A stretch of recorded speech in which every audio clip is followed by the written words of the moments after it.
नमस्कार आदरणीय दर्शक, आजको जनता जान्न चाहन्छन् कार्यक्रममा हामी नेपालीहरूको शिर ठाडो भएको छ। आज धरहरा बनेको छ। 2072 साल वैशाख 12 गते महाभूकम्प गयो, धरहराको संरचना ध्वस्त भयो। तर 2.5 वर्षमा रमन कन्स्ट्रक्सनले धरहरा बनायो। धरहरा आज सबै नेपालीको सान, मान र प्रतिष्ठा। कसरी बन्यो त 2.5 वर्षमा धरहरा? यसको कारण र आधारको बारेमा आजको कार्यक्रममा हामी विशेषमा चर्चा परिचर्चा र बहस गर्दैछौँ। प्रधानमन्त्री केपी शर्मा ओलीको बाचा पनि पुरा भएको छ। उहाँले भन्नुभएको थियो, हाम्रो धरहरा हामी आफै बनाउँछौँ। धरहरा बन्यो। त्यसैले आजको कार्यक्रममा हामी यसबारेमा विशेषमा चर्चा गर्छौँ। प्रधानमन्त्री केपी शर्मा ओलीले आज धरहराको उद्घाटन पनि गर्नुभएको छ र अब नेपाली जनताले चाहिँ कहिले धरहरा चढ्न पाउँछन् त? आजको कार्यक्रममा हामी यसबारेमा विशेषमा धरहरा निर्माणमा महत्त्वपूर्ण भूमिका निर्वाह गर्नुभएको व्यक्तित्व हुनुहुन्छ रमण महतोजी। तपाईँलाई म जनता जान्न चाहन्छु कार्यक्रम स्वागत गर्न चाहन्छु। नमस्ते। प्रधानमन्त्री केपी शर्मा ओलीले आज शिलान्यास गर्नुभयो। जसरी उद्घाटन गर्नुभयो, शिलान्यासपछि उद्घाटन भयो। मलाई बताउनुहोस्, धरहरा त बन्यो, तर जनताले कहिले चढ्न पाउँछन्? मलाई बताउनुहोस् आज। अब चढ्ने कुरा भन्ने अब यसको व्यवस्थापन छ नि। अब यसलाई कसरी भोलि व्यवस्थापन, अब यो म्यानेजमेन्ट कसलाई ह्यान्डओभर गर्ने, अब अहिलेसम्म हामीले बुझेको चाहिँ नगरपालिकालाई ह्यान्डओभर गर्ने कुरा छ।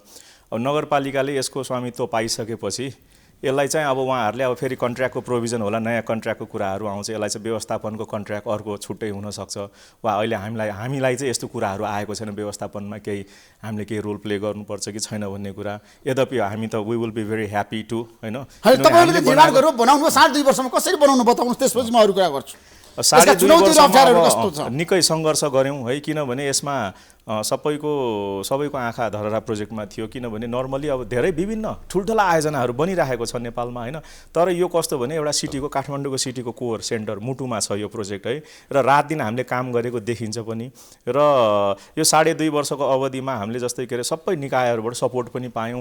किनभने सिटीभित्रको काम गर्न निकै नै च्यालेन्जिङ छ दिन रात। किनभने सबै हामीले दिउँसोमा गाडी इक्विपमेन्टहरू मोबिलाइज गर्न भित्र बाहिर जान अप्ठ्यारो छ, होइन। त्यो अब यी सबै कुराहरू चाहिँ हामीले कस्तो भने जे जस्तो अवस्थामा हाम्रो नियम कानुनहरू छ त्यही जस्तो हामीले जस्तै टुँडी खेलको ग्राउन्ड पायौँ। नेपाल आर्मीलाई म धन्यवाद दिन चाहन्छु यसको लागि। उहाँहरूले धेरै निकै सपोर्ट गर्नुभयो। हामीले टुँडी खेलको ग्राउन्ड पाएपछि हामीले के अरे कस्तो भने सामानहरू बिसाउने, होइन, रातिमा ल्याएर सामान राख्ने ठाउँ पायौँ। अब यी सबै विभिन्न कुराहरूले च्यालेन्जेसहरू पार गर्दै गयौँ। र हामीले कस्तो भने नर्मली नेपालमा कन्स्ट्रक्सन मात्रै होइन, हाम्रो कल्चरै के छ भने डे लाइट कल्चर छ क्या यहाँनिर। तपाईँले अब त्यो रात दिन काम गर्नु कसरी गर्नु? रात दिन अब मेरो लागि 2 वर्ष भने 4 वर्षको लागि मैले 4 वर्षको रूपमा लिएँ यसलाई। किनभने रात पनि थियो, दिन पनि थियो, 12-12 24 घन्टा, होइन। र यो 24 घन्टै काम गर्दाखेरि चाहिँ हुने रहेछ, होइन। अब हाम्रो के भने अब अरू पनि प्रोजेक्टहरूमा अहिले जस्तै हाम्रो मेलम्चीको खानेपानीको कामहरू काठमाडौँमा गरिरहेको छौँ। करिब 1 लाख घरधुरीलाई हामीले के अरे पानी वितरण लगभग के अरे धेरै प्रोजेक्टहरूमा गरिसक्यौँ। केही नयाँ प्रोजेक्टहरू थप पनि लिएको छौँ। भनेपछि हामी रात दिन काम गर्ने कन्ट्र्याक्टर हौँ। काठमाडौँमा जब सबै सुतिरहेको हुन्छ, रमन चाहिँ जागिरहेको हुन्छ। रातभरि रमन जागिरहेको हुन्छ। र त्यसैले धरहरा आज ठरियो, होइन? धरहरा अवश्य नै, किनभने अब मेहनत बिना त यो केही सम्भवै छैन, होइन। र सपोर्ट मलाई चाहिँ कस्तो भने विभिन्न निकायहरूबाट पाउनुपर्ने सपोर्टहरू सबै पाएँ। हाम्रो कामदारहरू पनि अब कस्तो भने सबै एक्सपर्टहरू ल्याएर हामीले प्रोजेक्टमा लिएर आयौँ। जस्तै लेबरहरू पनि तपाईँहरूले हेर्नुभयो भने हाम्रो प्रोजेक्टमा बाहिर विदेशमा काम गरे कामदारहरू, जुन चाहिँ बाहिर एक्सपिरियन्स लिएर आएको कामदारहरू सबै उहाँहरू आफै आउनुभयो प्रोजेक्टमा। आयोजनामा म पनि धरहरा म बनाउँछु, मैले यो काम जानेको छु, मैले यसका मेरो धरहरा हो, हामी आफै बनाउनुपर्छ, म पनि बनाउँछु भने सबै लाग्यो, जनता पनि लाग्यो, होइन। अब प्रधानमन्त्री केपी शर्मा ओलीको चाहिँ यसपटक चाहिँ बाचा पुरा भयो, होइन। उहाँले भन्नुभएको थियो धरहरा जसरी पनि बन्छ भनेर। समय अवश्य भएको छ, किनभने उहाँकै यो अहिलेको यो पिरियडमा, उहाँ प्रधानमन्त्री भएको पिरियडमै उहाँले शिलान्यास पनि गर्नुभयो र उद्घाटन पनि गर्नुभयो। र मेरो सौभाग्य के छ भने मैले दुईटै कार्य उहाँकै हातबाट मैले यो सम्पन्न गर्न पाएँ, शिलान्यासदेखि लिएर आज उद्घाटनसम्म। त्यसमा हामी चाहिँ निकै नै आफूलाई के अरे लकी ठान्छौँ। राष्ट्रिय गौरवको परियोजना एउटा प्रधानमन्त्री शिलान्यास गरेर अर्को प्रधानमन्त्रीले उद्घाटन गर्ने प्रचलन थियो नेपालमा। प्राय त्यस्तै प्रधानमन्त्रीले चाहिँ गर्न पाउनु भने के विषय? यो चाहिँ पहिलो रेकर्डै होला।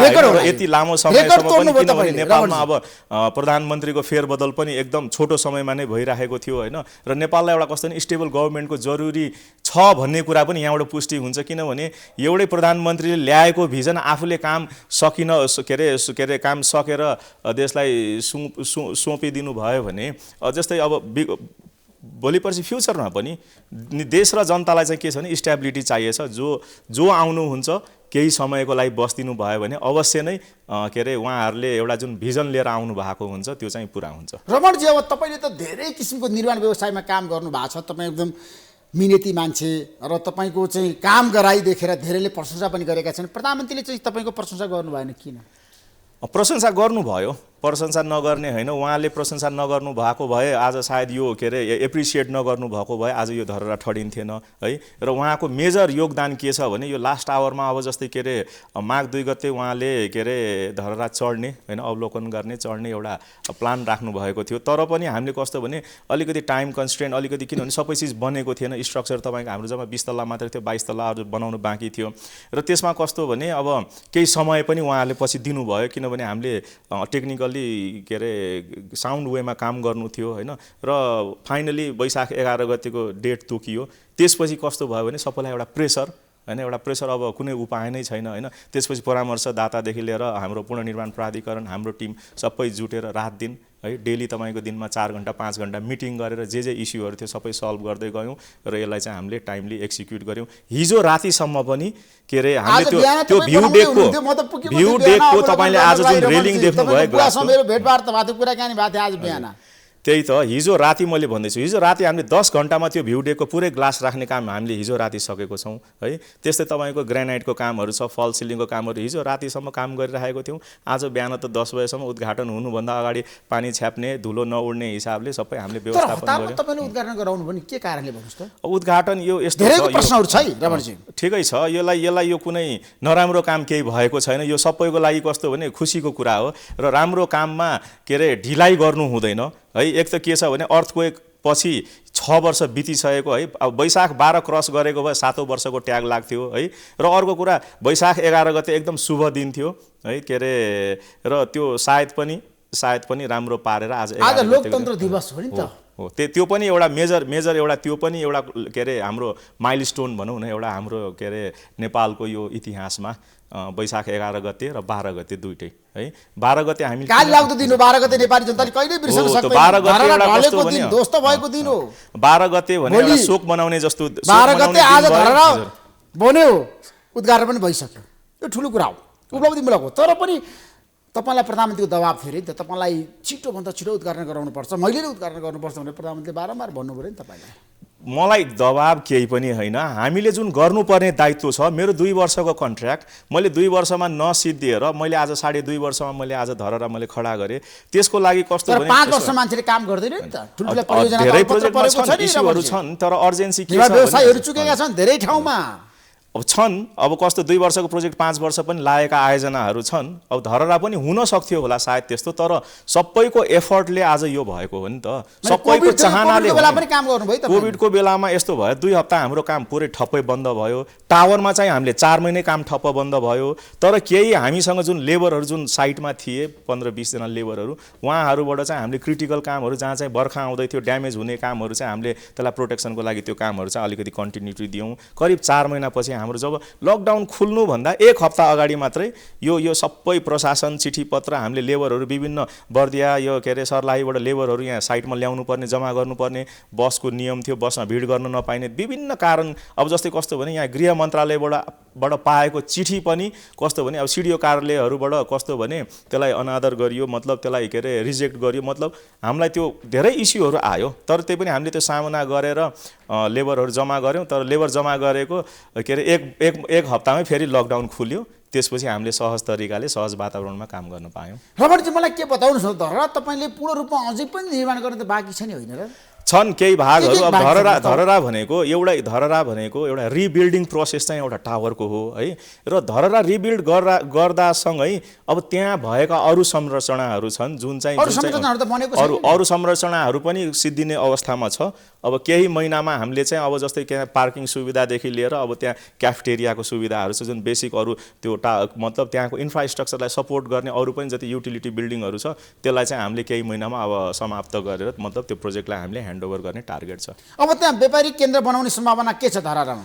त्यो त्यस्तो केही पनि छैन, किनभने यो व्यापारिक संरचना बनाउने भएको भए यो सायद आज एनटिसीले बनाएको हुन्थ्यो होला होइन। एनटिसीले पहिले यो कामको जिम्मा पाएको थियो, तर उहाँहरूले फन्ड यसमा लगानी गर्ने भएपछि रिटर्नको कुराहरू आयो। त्यसपछि के भयो भने होइन, यो चाहिँ यहाँ चाहिँ यो व्यापारी हिसाबले होइन कि यो चाहिँ एउटा आफ्नो स्वाभिमान खडा गर्ने हिसाबले चाहिँ यो स्तम्भ चाहिँ फेरि हामीले जीवित बनाउनुपर्छ भन्ने एउटा जुन एउटा सङ्कल्प लिनुभयो प्रधानमन्त्रीज्यूले। यसलाई चाहिँ व्यापारिक केन्द्र होइन, तर प्रोजेक्टलाई र इन्फ्रास्ट्रक्चरलाई सस्टेन गर्न मनोरञ्जनको साधनहरू त चाहिएन त, मान्छेहरू जान्छ, मनोरञ्जनको साधन भनेको हरेक कुरा चाहियो नि, चाहिएन मनोरञ्जनको साधन भने अब घुम्नको लागि त्यसको लागि मुभी थिएटर काठमाडौँ भ्यालीमा धेरै छन् है, पार्कहरू बगैँचाहरू पनि छन्, तर यो स्पेसल पार्क हुन्छ। यहाँ चाहिँ मनोरञ्जन भन्दा पनि हावा खाने ठाउँ, एउटा रिल्याक्स गर्ने ठाउँ, प्लस अब गार्डन छ, सबै कुरा हुन्छ, सबै कुरा पाइन्छ र बिहान जगिङ पनि गर्न पाइयो, योगा पनि गर्न पाइयो, घुम्न पनि पाइयो। पार्क हुन्छ, अब पार्कलाई मेन्टेन गर्न अलिकति टावरको इन्फ्रास्ट्रक्चरलाई मेन्टेन गर्न अलिकति केही नोमिनल फी पनि चार्ज हुन्छ होइन, किनभने त्यत्रो इन्फ्रास्ट्रक्चरलाई सस्टेन चढ्नको लागि मान्छेले कति पैसा तिर्नु पर्ला अनुमान गर्नु भएको? यो हामीलाई अलि यो मैले गेस गरे अब 200-300 रुपियाँ भन्दा त के होला र नेपालमा 200-300 रुपियाँ चढिसकेपछि तिरिसकेपछि धरहरा चढ्न पाएन। अहिले त्यति अनुमान गरेन, दिनमा 5,000 मान्छे आए पनि 200 देखि 500 होइन। अब अहिलेको अब हरेक वर्ष केही बढाउला के होला, अब त्यो पछिको कुरा हो। र हाम्रो मेरो पनि एउटा के छ भने अब मैले धरहरा त बनाएँ, भोलि मलाई अब त्यहाँनिर नचिन्ला, भोलि कसले व्यवस्थापन गर्ला होइन। हाम्रो इच्छा के छ भने जसले धरहरा बनायो त्यहाँका कामदारदेखि लिएर जति पनि लेबरदेखि लिएर जो धरहरा प्रोजेक्टमा डाइरेक्टली इन्डाइरेक्टली इन्भल्भ थियो उहाँहरूको परिवार र उहाँहरूलाई कमसेकम लाइफ लङ फ्री मेम्बरसिप धरहरामा आएर घुम्न पाउने। तपाईले कुरा प्रधानमन्त्रीले भन्नु भएको छैन, आज तपाईँ प्रधानमन्त्री मैले कसैलाई यो कुरा राखेको छैन। तपाईँ भालुटारबाट अहिले यहाँ आउनु भएको छ जनता जान्न चाहन्छन् कार्यक्रममा। यो कस्तो भने मैले कसैलाई यो अहिलेसम्म भनिएको छैन, तर एउटा इच्छा मैले यहाँ आज हजुरसँग कुरा गर्दा मैले इच्छा व्यक्त गरेँ। यो भइदियो भने चाहिँ सायद सबैले एप्रिसिएट गर्थे, किनभने सबैले आफ्नो एकदम लाइफको महत्त्वपूर्ण टाइम धरहरा प्रोजेक्टलाई दिएको व्यक्तित्वहरूलाई चाहिँ उहाँको परिवारहरूलाई एटलिस्ट, किनभने मैले धेरै प्रोजेक्ट गरेँ नेपालमा होइन। प्रोजेक्ट सिद्धिएर गएपछि 1-2 वर्षपछि हामी त एकदम नौलो एउटा के छ भने यो प्रोजेक्ट स्पेसली मेरो घर बनाए जस्तो हो। हेर्नुहोस् हाम्रो पुरै परिवार यसमा सबै संलग्न भएर है, शिलान्यासदेखि लिएर आज उद्घाटनसम्म हामी डे टु डे बेसिसमा परिवारको सपोर्ट बिना हामी अगाडि बढ्न सक्दैनौँ। त्यही भएर म मेरो परिवारलाई पनि धन्यवाद दिन चाहन्छु, मेरो बुवालाई, मेरो भाइलाई है, मेरो परिवारलाई सबैलाई धन्यवाद दिन चाहन्छु। सामूहिक रूपमा लाग्नु भएन परिवार सबै? सामूहिक रूपमा लागे। अहिले अब बुवा रिटायर हुन लाग्नु भएको मान्छे अहिले यहाँ फेरि धरहरा प्रोजेक्टमा आएर फेरि अब आफ्नो जुन एउटा लाइफ लङ गेन गरेको एक्सपिरियन्स छ उहाँले अब फेरि पनि यहाँनिर अब आफ्नो एक्सपिरियन्स युज गर्ने मौका पाउनुभयो र हामी त छँदैछौँ टिम होइन। र हाम्रो जति पनि टेक्निकल टिमहरू छन् सबै लागि परेछन्। हेर्नुहोस् यहाँ दिनरात कसैले पनि भनेन, ओभर टाइम यो अन्डर टाइम केही यो कुराहरू कसैले माइन्ड नगरिकन सबैले ज्यानजिउ लगाएर काम गरेको यो प्रोजेक्ट। तपाईँले जुन सामान प्रयोग गर्नुभएको छ त्यो क्वालिटीको सामान छ। प्रधानमन्त्री भन्नुभएको छ धरहरा कहिल्यै ढल्दैन, प्रधानमन्त्री उद्घोष छ नढल्ने धरहरा बनाइयो भने प्रधानमन्त्री नढल्ने धरहरा बनाएकै हौँ हामीले। र बनाउँदाखेरि पनि मैले आई मेड स्योर त्यो फाउन्डेसन खन्ने बेलादेखि लिएर म रातिको 2 बजी म त्यहाँ जान्थेँ। फाउन्डेसन पाइल्स गर्ने बेलामा त्यसको डेप्थदेखि लिएर हरेक चिज, किनभने त्यहाँनिर किनभने कामदारबाट त्रुटि होला कि केही होला कि भन्ने जहिले पनि मनमा डर हुन्थ्यो है। नर्म्स अनुसार काम गर्छ गर्दैन यिनीहरूले जहिले पनि किन हुन्छ के छ भने हामी लिड गर्ने मान्छेलाई जहिले पनि त्यो कस्तो हुन्छ भोलि जवाफदेही त हाम्रो हुन्छ।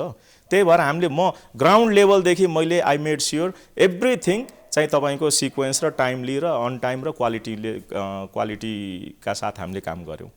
त्यसो भए अब धरहरा कहिल्यै ढल्दैन, जति ठुलै भूकम्प आए पनि जति अब नेपालमा मैले देखा त 9 रेक्टरको त सायदै यहाँ आएको छैन। अब 8.5 सम्म अब 90 सालमा पनि कति 8.5 कि कति सायद आएको थियो है। अब लास्ट टाइम आएको 2015 को पनि खासै त्यो 8.9। अब नेपाल एउटा अर्थक्वेकको एउटा केन्द्रबिन्दु भए पनि यहाँको जुन इन्टेन्सिटी छ जस्तै चिलीमा 9.2 होइन वर्ल्डको सबसे वर्स्ट 9.2 9.4 सम्म आएको छ। सायद त्यस्तो यहाँ नआउला, यदि आइहाल्यो भने पनि सायद के अरे हामी चाहिँ सेफै हुन्छौँ है। अब के अरे धरहरा अब सुरक्षित हुन्छ, कसैले हाल्न सक्दैन, एकदम सुरक्षित छ। हामीले M50 कङ्क्रिट लगाएर पुरा RCC को टावर बनाएको छौँ है। नर्मली के हुन्छ भने बिम र कलमले लोड लिन्छ, त्यो त्यसैको मात्रै बनाएर ब्रिकको मात्रै वाल लगाएको भए पनि हुन्थ्यो यो, तर वी मेड स्योर कि यो चाहिँ पर्मानेन्ट होइन। अब यो कङ्क्रिटको लाइफ र यो डन्डीको यो नकुइन्जेलसम्म नर्मली कङ्क्रिटको लाइफ लामै हुन्छ। तपाईँले रोमन एम्पायरको इन्फ्रास्ट्रक्चरहरू हेर्नुहोस्, पुराना कङ्क्रिटहरू जुन बनेका इन्फ्रास्ट्रक्चर आज 2000 वर्ष टिकेको छ। अब हाम्रो इच्छा, मेरो इच्छा र हाम्रो सबै अभियसली देशवासीकै इच्छा हुन्छन् कि यो हजारौँ वर्ष टिकोस्। 1000 वर्ष टिकोस्, 1000 वर्ष जति लामो टिक्यो उति यहाँ कन्ट्रिब्युट गर्नुभएका व्यक्तित्वहरूको नाम रहन्छ, स्पेसली सम्माननीय प्रधानमन्त्रीज्यूको होइन। पहिलो धरहरा हाम्रो के अरे भीमसेन थापा के अरे हाम्रो फर्स्ट प्राइम मिनिस्टर अफ नेपालबाट जुन एउटा यो जुन के अरे पहल भयो, त्यस्तै अहिलेको मोडर्न धरहराको के अरे रिप्रेजेन्टेसन हाम्रो केपी शर्मा ओलीज्यूले गर्नुहुन्छ। कस्तो सँगै मिल्यो भन्दाखेरि नेपालमा संविधान जारी भइसकेपछि निर्वाचित सरकारको प्रधानमन्त्री केपी शर्मा ओली, हजुर, उहाँले नै धरहराको शिलान्यास पनि गर्नु, उद्घाटन गर्नुभयो। अब यो हाम्रो लागि के अरे खुसीको कुरा पनि हो, किनभने यस्तो यति लामो समयसम्म एउटा स्टेबल गभर्मेन्ट हामीले देखेको थिएनौँ है। र स्टेबल गभर्मेन्ट हुँदाखेरि चाहिँ आयोजनाहरू अहिले हेर्नुहोस्, विगत हामीले के अरे यो 2-3 महिनामा प्रधानमन्त्रीज्यूबाट धेरै आयोजनाहरूको उद्घाटनहरू भयो, धेरै आयोजना उहाँकै समयमा के अरे इन्सेप्सन पनि भयो होइन, र कम्प्लिसन पनि भयो। भनेपछि केही नभए पनि 5 वर्ष एउटा सरकार एउटा प्रधानमन्त्री टिकिराख्नु भयो भने हामीले निकै नै के अरे प्रगति गर्न सक्छौँ, स्पेसली इन्फ्रास्ट्रक्चरको सेक्टरमा। त्यसो भएर भनेपछि मलाई के बताउनुहोस्, यसको खर्चको कुरा गर्दाखेरि हिनामिना भएन, पैसा तलमाथि भएन?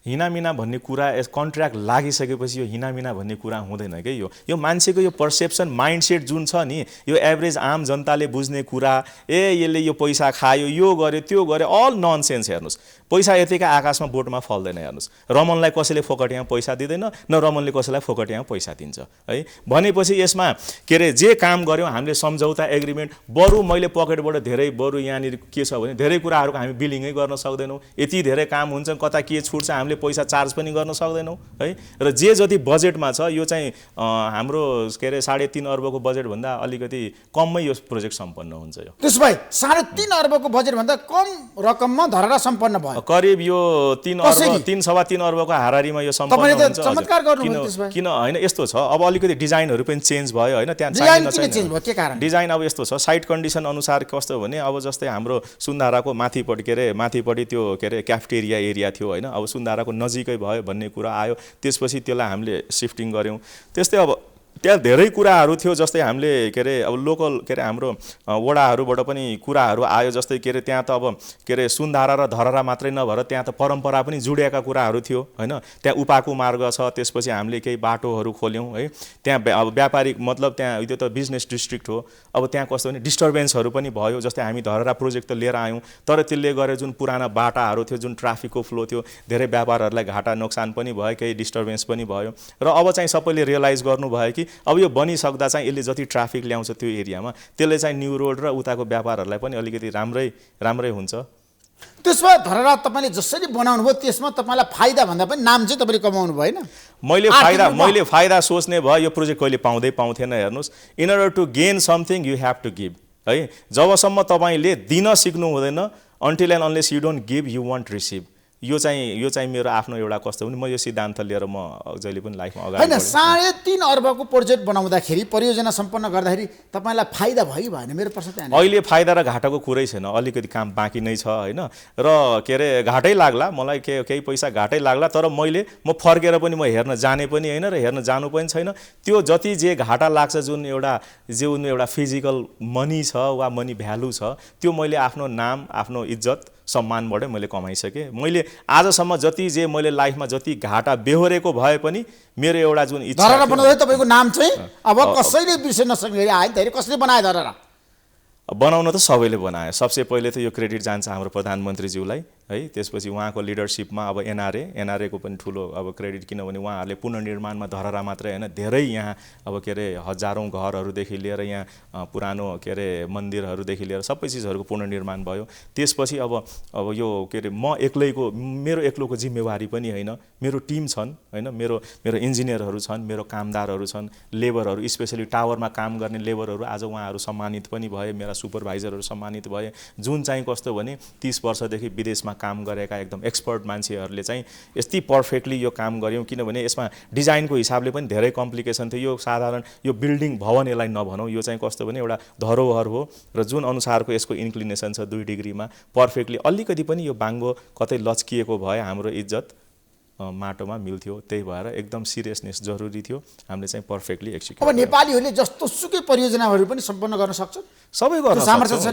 सक्छौँ। टेक्नोलोजी हामीले यत्रो देश कसले नेपालीले त चलाइरहेको छ, प्रविधि पनि हामी सफल छौँ, सबै छ त। प्रविधि किन्न पाइन्छ, मान्छेको टेक्नोलोजी किन्न पाइन्छ, मेन पावर पनि विदेशीहरूलाई हामीसँग यदि के अरे रिसोर्सेस छैन भने हामी ल्याउँछौँ त। परामर्शदाताहरू विभिन्न एडिबी अन्तर्गतका प्रोजेक्टहरू छन्, परामर्शदाताहरू विदेशबाट, कोही जर्मनीबाट, कोही चाइनाबाट, कोही इन्डियाबाट, सबै पाउँछन् त होइन। जस्तै तपाईँको मेसिन इक्विपमेन्ट धरहरा प्रोजेक्टमा हेर्नुभयो, सबै नेपालमा बनाए त के छ? नेपालमा त मैले सिमेन्ट, छड, गिटी, बालुवा होइन, अरू त्यो बाहेक त धेरै टेक्नोलोजीहरू, सामानहरू, मेसिनरी इक्विपमेन्टहरू त बाहिरैबाट आए। अब हामी के छ भने नेपालीले प्रोजेक्ट लिड गर्न पाउनु पर्यो होइन। नेपालीले परियोजना लिड गरिसकेपछि लिड गर्ने होइन। जस्तै म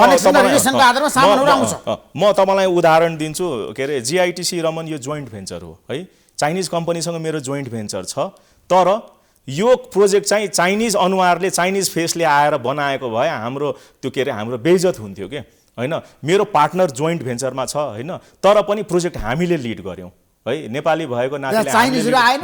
चाइनिजहरू छन्, उहाँहरू यहाँ सिभिल हस्पिटल बनाइरहेका छन्, हाम्रो चाइनिज पार्टनरहरू छन्, तर हामीले के गर्यौँ भने स्पेसल रिक्वेस्ट, हाम्रो इन्टरनल समझदारी, एउटा जोइन्ट भेन्चर आफ्नो ठाउँमा छ, हामी जोइन्टमै काम गरिरहेकै छौँ, तर त्यसलाई एक्जिक्युट गर्ने, लिड गर्ने हरेक एङ्गलबाट हामीले गऱ्यौँ। किनभने यो जुन यसमा एउटा कल्चरल मौलिकता जुन ल्याउनु पर्ने छ, त्यो विदेशीले आएर यो दिन सक्दैन। हेर्नुहोस्, जुन अन्डरस्ट्यान्डिङ एउटा जुन मनबाट आत्माबाट आउनुपर्ने, बुझ्नुपर्ने कुराहरू चाहिँ त्यो एउटा नेपालीले मात्रै गर्न सक्थ्यो। र वी मेड स्योर कि सबै चाहिँ सकभर नेपालीले नै काम गरोस् भन्ने चाहना थियो। नेपालीले आफ्नो काम आफै गर्नुपर्छ, नेपालीहरू सक्षम छन् होइन, नेपाली बनाउन। अब यही नेपालीहरू दुनिया विदेशमा America, Australia, Canada, Europe, UK, middle east, Malaysia, Korea, Japan, कहाँ छैनन् नेपालीहरू? सबै कामदार हङकङ नेपालीले बनाए। यो सबै तपाईँहरूलाई थाहा भएकै कुरा हो। भनेपछि त्यही नेपालीले आज के गर्यो त? हामीले नै बनाउने त आज हामीले त्यही गर्यौँ नि। आज मेरो लिडरसिपमा मैले सबै यो बाहिरै काम गरेका मान्छेहरू प्लस भित्रै काम गरेका एक्सपर्ट्सहरू मैले ल्याएर जम्मा गरेर मैले टिम बनाएर मैले गरे हो नि त। यो त्यसो भए प्रधानमन्त्री KP शर्मा ओलीसँग आज तपाईँको के कुरा भयो त? कुरा केही पनि होइन, उहाँले भन्नुभयो ए होइन, अब के अरे एउटा सम्मान स्वरूप होइन, अब हाम्रो एनआरएको टिमलाई के अरे निमन्त्रणा थियो, त्यसमा हामी गयौँ। के अरे उहाँले अब एउटा के अरे हामीलाई एउटा धन्यवाद पनि दिनुभयो, स्याबासी पनि दिनुभयो र समयमा बाँकी काम पनि सिद्धाउ भनेर निर्देशन दिनुभयो। अब हाम्रो लागि यही ठुलो कुरा हो। त्यसो भएर भनेपछि एउटा निष्कर्ष पुग्नु आजको यो कार्यक्रम मार्फत होइन। अब जनता जान्न चाहन्छन्, अब तपाईँले 1 महिनाभित्रमा सबै काम पुरा गर्न सक्नुहुन्छ, धरहराको संरचना बनाउन सक्नुहुन्छ? 1 महिना भन्ने 1 महिना होइन तपाईँको, किनभने हाम्रो म्याच छ पुससम्म, तर मेरो टार्गेट चाहिँ यो 5 to 6 months भने पुस पनि किन जाने। र त्यहाँ कस्तो छ भने काम सबै हेर्नुहोस्, त्यहाँ प्रोजेक्टमा केही पनि टेक्निकल इस्यु छैन भने काम गर्न, कामदार राखेर काम गर्न हामीलाई केही पनि समय लाग्दैन। तपाईँले विचार गर्नुभयो होला, त्यो हामीले स्ट्रक्चर बनाएको आज 15 दिन पनि त्यो सिद्धिएको आज 12 दिन भयो होला, सायद 12-15 दिन भयो होला है। अनि त्यो के अरे हामीले 4 गते सुरु गरेको, त्यसलाई त्यो सबै त्यो ग्रिन नेट र बाहिर छेकेका कुराहरू, त्यो फाइनल कोट पेन्ट गर्नुपर्ने थियो, त्यो स्काफोल्डिङ सिस्टम टावरमा एङ्कर गरेको थियो, त्यो सबै काटेर रडहरूलाई काटेर हामीले सबै मतलब 4-5 दिनमा हामीले त्यसलाई सबै डिसमेन्टल गरेर 22 तला हामीले कस्तो भने 5 दिनमा रात दिन गरेर के अरे 24 घन्टा होइन कि 28 घन्टाको सिफ्ट गरियो। अब कसरी भन्नुहोस् 28 घन्टाको सिफ्ट? 28 घन्टाको सिफ्ट यो हिसाबले कि हामीले 2टा सिफ्ट ओभरल्याप गऱ्यौँ। हेरौँ, बिहान 7 बजेदेखि राति 10 बजेसम्म एउटा सिफ्ट र बेलुका 6 बजेदेखि 7 बजेदेखि बिहान 8 बजेसम्म, भनेपछि 4 घन्टाको डे र नाइट गरे हाम्रो ओभरल्याप थियो। अब हामीले यो पनि गर्नुपर्ने रहेछ होइन, सिफ्ट ओभरल्याप छ। यो विभिन्न नयाँ तौर तरिकाले काम गर्दाखेरि चाहिँ सम्भव हुन्छ। त्यसमा अब पुनर्निर्माणमा तपाईँ अगाडि बढिरहँदाखेरि राज्यको सहयोग र समर्थन तपाईँले प्राप्त गर्नुभयो? हजुर। होइन, तपाईँ खुसी हुनुहुन्छ? छु। तपाईँलाई कुनै समस्या आएन? समस्या त निकै नै आयो नि। समस्यालाई त अब कस्तो नि, प्रोजेक्ट म्यानेजमेन्टको हाम्रो कन्ट्र्याक्टरको कामै त्यही त हो नि। हामी जिम्मेवारी लिन्छौँ, हामी धेरै कुराको जिम्मेवारी लिन्छौँ। अरूले सल्भ गर्न नसक्ने अरूको काम भए तापनि हामी के गर्छौँ भने आफै गएर आफ्नो काम निकाल्ने बाटोतिर लाग्छौँ। त्यति चासो लिएन भने त कुनै पनि प्रोजेक्ट सम्भव हुँदैन है। किनभने प्रोजेक्टमा फाइनेन्सियल लायबिलिटी सबसे ठुलो रिस्क कसको छ हेर्नुहोस्, फर्स्ट कन्ट्र्याक्टरको छ, त्यसपछि देशको छ है। अब देशको के हिसाबले, किनभने अब मलाई सरकारले कुनै काम टाइमली समयमा सक भनेर सम्झौता गरे भने मेरो त टाइमली काम गर्ने दायित्व छ। सबै कुरा बनिसक्छ धराको, सबै बनिसक्छ। अब यो कोभिड राउन्ड 2 ले हामीलाई अब असर गर्ला जस्तो लागिरहेको छ, त्यहाँ केही डर छ हामीलाई है। तर पनि हाम्रो के छ भने के अरे सकभर अब जे जस्तो अवस्थामा छ हाम्रो रिसोर्सेस जे साइटमा छ त्यसलाई चाहिँ बाहिर जान पनि नदिने, बाहिरबाट धेरै भित्र आउन पनि नदिने, त्यो मोडालिटीमा पहिले काम गरे जस्तै। त्यसपछि जनताको धरहरा जनताले चाहिँ कति महिनाभित्र चढ्न पाउँछन् त अब ठ्याक्कै? अब त्यो पुसपछि नै यसको जवाफ मसँग ठ्याक्कै छैन, किनभने पुरै संरचना बन्नु पर्ला नि त जनताले बन्ने त छँदैछ। संरचना बने पनि जस्तै जनकपुर जयनगर रेल मैले बनाएँ है, त्यो खण्ड त्यो सबै त्यो के अरे त्यो सबै ट्र्याकदेखि लिएर यताको सबै फिनिस भइसकेपछि तर रेल त चढ्न पाएन, जनताले रेल आएन नि त। रेल आयो, सुन्नु न, आयोजना सँगसँगै त्यसको व्यवस्थापन पनि सुरुदेखि नै प्लानिङ हुनुपर्छ के। जसरी तपाईँको हाइड्रो पावर प्रोजेक्टहरूमा ड्याम र हाइड्रो पावर प्रोजेक्ट मात्रै बनाएर हुन्छ, ट्रान्समिसन लाइनको पनि सँगै प्लानिङ हुनु पऱ्यो कि परेन। हामीले रेल त किन्यौँ, तर त्यसको व्यवस्थापनको लागि केही समय लाग्छ। अब यसमा चाहिँ कस्तो भने धैर्यता हुनुपर्छ, किनभने सबसे ठुलो कुरो त रेल आउनु र त्यहाँनिर गुड्नु नै हो होइन। मान्छे चढे पनि नचढे पनि रेल आयो, गुड्ने अवस्थामा छ, अब त्यसलाई व्यवस्थापन गरेर अब त्यो अवश्य हुन्छ, त्यो अवश्य हुन्छ। त्यसो तपाईँले बनाएका परियोजनाहरू सबै सम्पन्न गर्नको लागि तपाईँले समय सीमा चाहिँ नाग्नु भयो नि होइन? अब धेरै प्रोजेक्टहरूमा नागिएको छ, धेरै प्रोजेक्टमा बोनस पनि खाइएको छ होइन। त्यो कस्तो भने सबै कन्ट्र्याक्टरको हातमा हुँदैन है। अब के अरे अब सरोकारवाला डिसिजन हेर्नुहोस्, हामीसँग डिसिजन गर्ने अधिकार केही पनि हुँदैन। यो सबै देशवासीहरूले जान्नुपर्ने कुरा के छ भने सबै निर्माण व्यवसायी भने त 20% मात्रै हो हेर्नुहोस् कुनै पनि आयोजनामा हामीले। किनभने म त्यहाँ काम गर्छु भने त्यहाँनिर आयोजनाले त्यहाँ काम नगर 4 दिन भनिदियो भने मैले केही पनि गर्न मिल्दैन। मैले जबरजस्ती काम गरिदिएँ भने इट्स इलिगल है। त कुनै पनि निर्णय हरेक चिजको एप्रुभल लिनुपर्छ। यहाँ आज ढलान गरौँ भनेर सोध्नुपर्छ, यहाँ आज डन्डी बाँधौँ भनेर सोध्नुपर्छ। उसको मुड छैन भने अब धरहरा प्रोजेक्टमै भन्नुहोस् है, 7 बजे 6 बजे 7 बजे तपाईँको ढलान रोकिन्थ्यो। मैले धेरै सङ्घर्ष गरेँ, धेरै लडेँ मैले है, परामर्शदाताहरूसँग पनि के अरे र हाम्रो एनआरएसँग पनि है। मैले धेरै पटक रिक्वेस्ट गरेँ, कहिलेकाहीँ काम गर्दा गर्दै अब 12 दिनको हाम्रो सेड्युल छ, एक तल्ला उठाउनु पर्ने, र मैले अब भनौँ न काम गर्दा गर्दै फर्मा लगाउँदै सबै सेट गर्दा गर्दै 4 बजे अरे। 3 घन्टाको कङ्क्रिटिङ छ, 4 घन्टाको कङ्क्रिटिङ छ, 8 बज्ने भयो भने 1-2 घन्टा त त्यतिखेर मेहनत गरिदिएको भयो नि। यो आज तपाईँको 18 महिनामा यो सिद्धिन्थ्यो यो प्रोजेक्ट। मैले मेरो हिसाबले र प्लानिङले गर्दा समयमै काम गर्दैन नि त रमणजी, त्यो गुनासो छैन? त्यो होइन, गर्न दिँदैनन्, कसले गर्न दिँदैन। जानु न तपाईँ भेरी बबी डाइभर्सन हेर्न जानु न। अहिले 1 वर्षदेखि डिजाइन चेन्ज भएर बसेछ, आज म काम गर्न मलाई हत्तु परिरहेछ। कन्ट्र्याक्टरले काम गर्दैन, यो गर्दैन, त्यो गर्दैन भन्छ। तपाईँहरू जानुहोस्, अनुसन्धान गर्नुहोस् कसको कमी कमजोरीबाट। अल्पत्र पर्छ नि त कतिपय ठाउँमा, अल्पत्र पर्या ठाउँहरूमा कुनै ठाउँमा बजेट छैन हेर्नुहोस्। बुटोलको मैले यो बेलबास बेथरी रोड अहिले सके है। अब के अरे 30 करोडको प्रोजेक्टमा 20 करोड भुक्तानी बाँकी छ, 8-9 महिनादेखि भुक्तानी बाँकी छ। अब के गर्नु? पैसा फ्लो भयो भने प्रोजेक्ट पनि फ्लो हुन्छ। सबसे ठुलो समस्या नेपालमा भनेको पैसाको प्लानिङ छैन हेर्नुहोस् है। निकायहरूमा अब बजेट आउँदैन, टाइमली पैसा आउँदैन। कन्ट्र्याक्टरले के गर्छ? कन्ट्र्याक्टरले ब्याङ्कबाट लोन लिने हो, 2 महिना 4 महिना धान्छ ब्याङ्कले पनि, अनि 4 महिनापछि ढोका ढकढक गर्न थाल्छ पैसा ल्याऊ भनेर। थ्याङ्क यू सो मच रमणजी, समय दिनुभयो। तपाईँलाई म धेरै धेरै धन्यवाद दिन चाहन्छु। तपाईँको सफलताको लागि शुभकामना पनि दिन चाहन्छु। Thank you so much. हस्, धन्यवाद।